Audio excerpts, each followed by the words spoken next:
So in a previous video, we went over the different types of investment vehicles, whether they're IRAs, 401ks, TSPs, brokerage accounts, whatever that may be. But what exactly can you put into these vehicles? What exactly can you actually invest in them?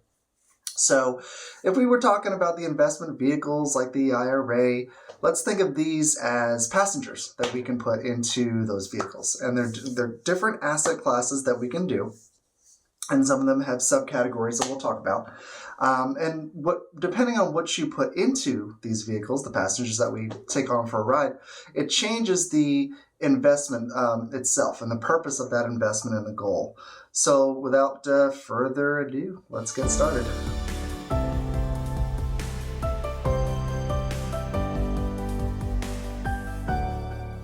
All right, so right off the bat, let's start with the one that pretty much everyone knows about, and that's stocks or equities. So basically, when you purchase a stock, you're buying ownership shares in a company, in a corporation. The stock certificate says that you have purchased X number of shares and its value per share, and that's the amount of ownership that you have. From there, the value of the stock of the company can increase, decrease based on many factors. And our hope is to always, buy low and sell high if we want to sell at all. A lot of times, and a lot of folks like Warren Buffett will say buy and hold it for the long term. They truly believe in that company. Stocks can also pay out income in the form of dividends. So you can also, in addition to participating in the growth of that company, you can also participate in some of the income that the company generates, and that is in the form of dividends that they will pay to stockholders from the company profits. So there's two main types of stocks that a company is going to offer, and the first is called common stock, and common stock gives the stockholder voting rights in the company. However, it is the least, it's the lowest priority in event of a liquidation as well. And the second type is a preferred stock, and a preferred stock acts more as a bond because it's really more of a debt instrument. It pays a little bit more in terms of income and dividends, and it has a higher priority in the event of a company's or corporation's liquidation. And as I mentioned, it has a more steady dividend to compensate for the loss of voting rights. But it can be, if you're looking for more income in your portfolio, it could be an attractive option. So within those, there's different types of stocks. There's large cap stocks, there's mid cap stocks, there's growth stocks, there's small cap, there's value, there's international, and the list goes on and on. And it just kind of depends on what your investment strategy is, what your goal is as to the overall allocation that you have within your portfolio. Growth stocks are exactly how it sounds. They're looking to grow. Value stocks, these stocks are from companies that may have a lower price than what their intrinsic value really is. And folks might see that as a great deal because they believe in the company, they have strong fundamentals, good management, and they think that's on sale. Let's go ahead and buy those. And they all behave very differently. So the mix that is best for you is just that, the mix that's best for you. So next up on the list are bonds. And bonds are essentially an IOU from a company, a government, whatever that may be, a nonprofit, to the bondholder. And essentially in business, companies often need to raise capital for various projects. It could be a new product offering. It could be an expansion. Local municipalities might be wanting to build a bridge, for example. And one of the ways that they raise capital is by issuing bonds to investors. And so a bond is a debt certificate, and it pays a specific amount of interest for a specific period of time. And at the end of that, the owner, what he initially or she initially put in, is given back their par value of the bond. They can also be traded on the secondary market as well, so different bondholders can sell that or redeem them back to the company. And so they don't have to be held all the way to term. And so there's many different types of bonds, and I'm just going over the main examples. There's corporate bonds issued from corporations, treasuries that are issued by the United States government. Those are deemed to be the most secure bonds that are out there.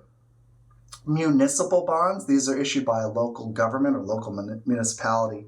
And people invest in those because oftentimes they're not federally taxed. So they're from the federal level income tax free. So the income that the bond pays out, the federal government does not tax those. And in some cases, they are not state taxed as well. And there's zero coupon bonds and things like that. So there's a lot of different types, but I really just wanted to go over the main types there. All right, next up is mutual funds. Well, let's start here. Investing in an individual stock or an individual bond, it can be risky. It does carry some risk. I spoke about market risk or company risk in another video. I can go ahead and link to that.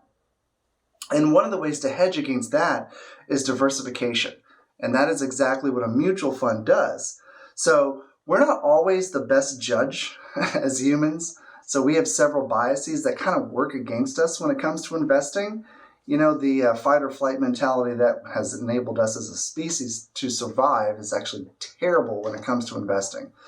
So a mutual fund, it acts as a sort of a basket of stocks or bonds. So instead of investing in just one stock, for example, you may have a holding of 100.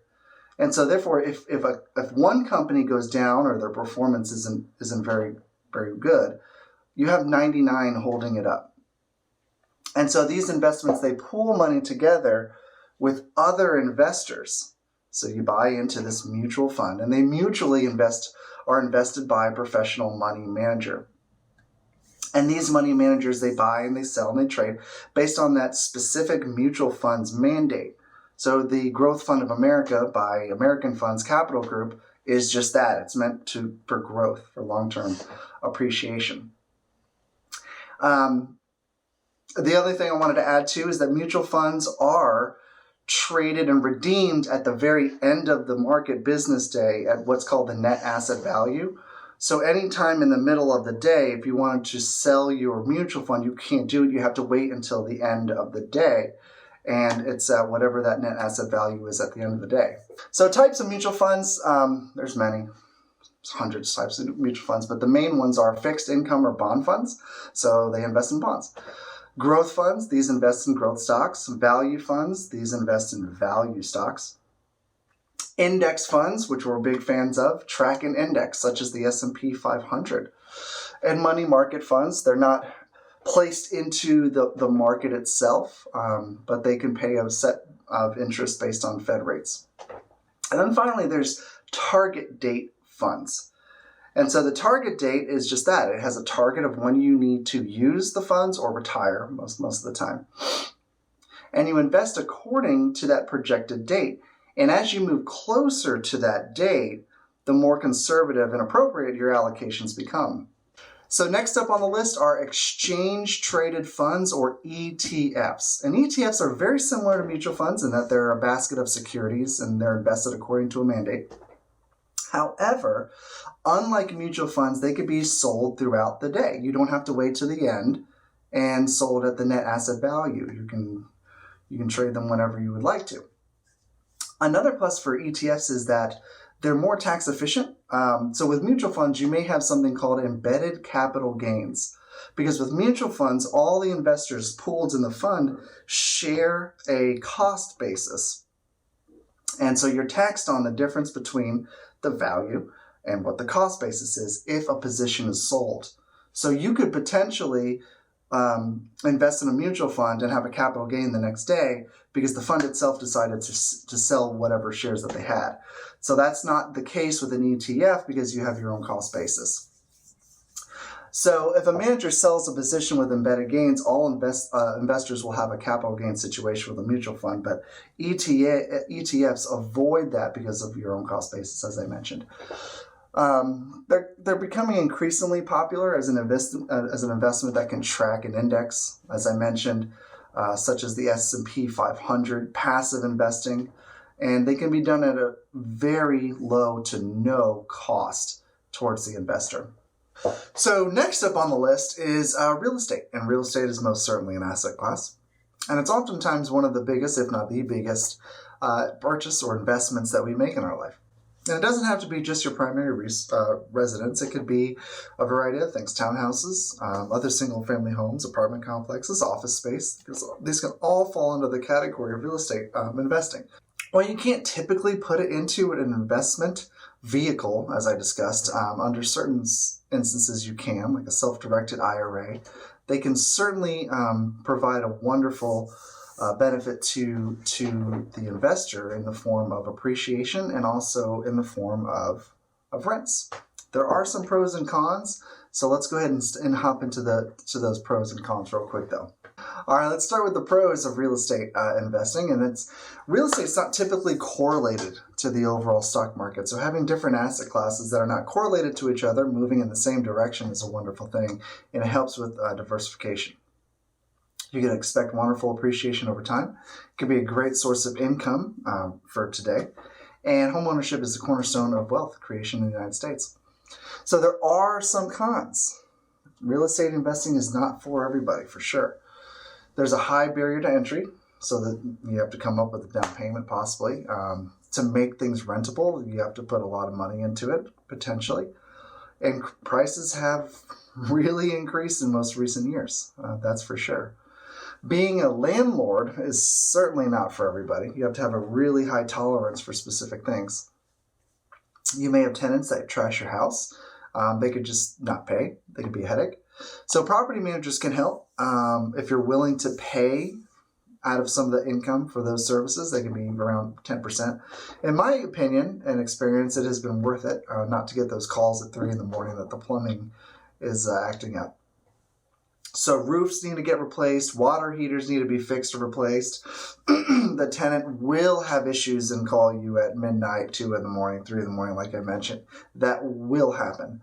And again, having a property manager can help with that, but these are certainly things that you need to expect before being a real estate investor. So there's a whole other video that we could talk about that, but I did want to talk about this specific asset class real quick. Brings me to my last asset class that we're going to talk about in this video. So if real estate is such a good investment, are there any alternatives to owning direct ownership of real estate? And the answer is yes. And those are called real estate investment trusts, or REITs. And REITs act similar to mutual funds that investors pull their money together and they invest with a company that owns or invests in real estate directly. It's a way for folks to earn interest and income from real estate activities, but actually own the properties themselves. And as such, it has a much lower barrier to invest in real estate than traditional ownership. So REITs are very liquid. You can buy and sell them, but they're kind of similar to stocks. They're traded on exchanges, so they are liquid. REITs can be invested in more than just single-family homes. So that's a big benefit. You can have apartment complexes, townhomes, medical buildings, office spaces, things like that. And another key benefit for the investor is that a REIT must, by definition, must give out 90% of its income to the owners or the investors in the REIT in the form of dividend, so it can keep a specific tax status that it has.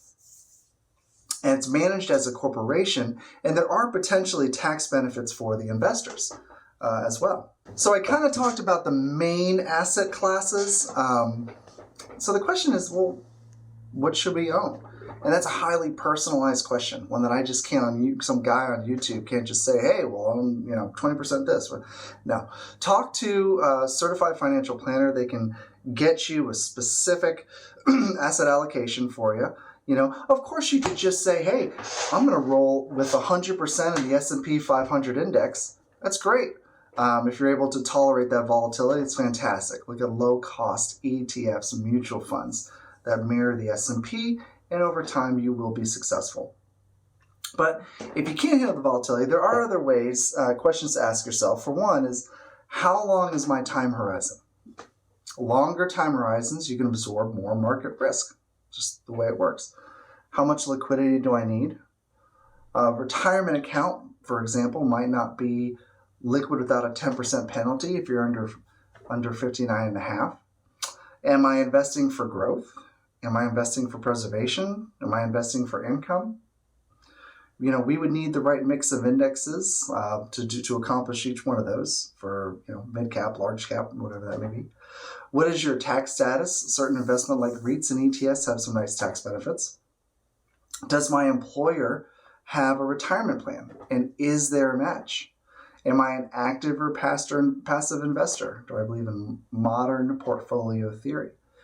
So depending on how you answer these questions, the answer to that specific mix that's right for you can change. I am going to throw this up on the screen, and it's called the Kalin Periodic Table of Investment Returns.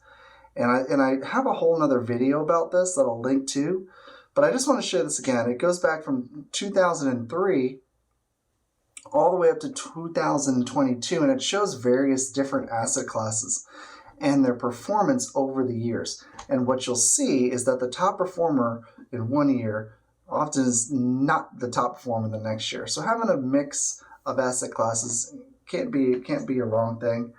Again, investing in the U.S. stock market, you really can't go wrong, but you should expect some volatility in that. So this video was just an introduction to the various different asset classes that you can put within those investment vehicles, like your IRAs and your 401ks. We can get a lot more deeper, but I just wanted to do a brief introduction.